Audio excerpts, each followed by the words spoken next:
ఆ నామినేషన్ కార్యక్రమాన్ని ఒకసారి పరిశీలిస్తే ఎవరికైనా అర్థమవుతుంది. వారు మన తెలంగాణ బిడ్డ, మన మధ్యలో ఉండడం, ఈనాడు రావి నారాయణ రెడ్డి గారు జాతీయ పురస్కారం వారికి ఇవ్వడం అని అంటే సముచితమైన వ్యక్తి సరైన సందర్భంలో ఈ పురస్కారాన్ని అందించినట్టుగా నేను భావిస్తున్న నిర్వాహకులకు అందరికీ కూడా మనస్ఫూర్తిగా నేను అభినందనలు తెలియజేస్తున్నాను. సరైన సమయంలో సరైన నిర్ణయం మీరు తీసుకున్నందుకు మనస్ఫూర్తిగా అభినందిస్తున్నాను. అదేవిధంగా నిన్న మన రాష్ట్రంలో నేను లేను కానీ జరుగుతున్న పరిణామాలను నిశ్చితంగా గమనిస్తూనే ఉన్నాను. ఎక్కడున్నా ఓ కన్నీటి వేస్తూనే ఉంటాం. అక్కడ చదువుకోవడానికి వెళ్ళినప్పుడు నారాయణ గారు అడుగుతున్నారు ఎంతసేపు ఉంటాయి క్లాసులని. ఉదయం 7 నుంచి సాయంత్రం 7 వరకు క్లాసులు జరుగుతూనే ఉంటాయి. అన్ని క్లాసులు అటెండ్ అవుతూనే ఉన్నా. ఎందుకనంటే మనం తెలుసుకోవాలని కావాలని హార్వర్డ్కి వెళ్ళి జాయిన్ అయినాం కాబట్టి క్లాసులలో క్రమశిక్షణ కలిగిన విద్యార్థిగా నేర్చుకోగలిగినంత నేర్చుకోవాలనేదే నా ఆలోచన. అయితే రాష్ట్రంలో జరుగుతున్న పరిణామాలు ఒక వింత వాతావరణానికి దారితీస్తున్నాయి.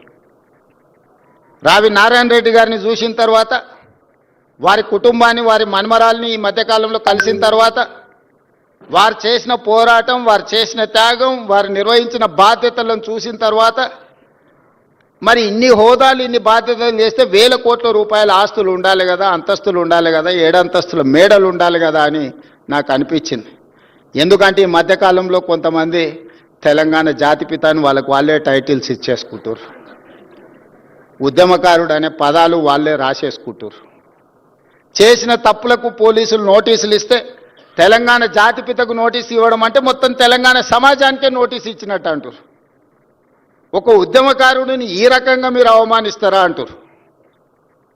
నిజంగానే తెలంగాణ జాతిపితనే అయితే ఆనాటి జాతిపిత దేనికే ఆదర్శంగా నిలబడ్డాడు? ఏదైనా పదవి తీసుకున్నాడా?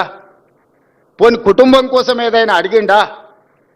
30 సంవత్సరాలు బ్రిటిషర్స్ మీద కొట్లాడితే కట్టె ఎత్తడానికి కూడా ధైర్యం చాలలే. కానీ స్వతంత్రం వచ్చిన మొదటి సంవత్సరంలోనే కొంతమంది దుర్మార్గుల తుపాకీ తూటాలకు నేల కొరిగిన ఆనాటి జాతిపిత. మరి ఈనాడు జాతిపితగా చెప్పుకునే వాళ్ళు, ఉద్యమకారులు అని చెప్పుకునే వాళ్ళు, రాజకీయ పార్టీలు ఒక పరిస్థితిలో వైఫల్యం చెందినాయి అనుకున్నప్పుడు అన్ని రాజకీయ పార్టీలు కలిసి ఒక పొలిటికల్ జేఏసీ పెట్టుకొని ఆ జేఏసీకి చైర్మన్గా ప్రొఫెసర్ కోదండరామ్ గారిని పిల్లలకు పాఠాలు చెప్పుకునే పంతులను మనం ముందులో పెట్టుకొని తెలంగాణ రాష్ట్రాన్ని సాధించినాం.